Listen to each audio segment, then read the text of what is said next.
So here we have a 3.2 Carrera engine, 1985, 911, that we've just rebuilt for a restoration. This is ready to go into the car now. Something to note about this engine build is that all the parts have been pulled apart and plated and made beautiful, made brand new again. So the engine essentially looks like a brand new unit. The devil's in the detail.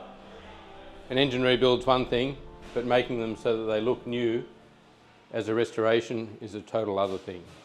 So we're really proud of this. Looks really nice.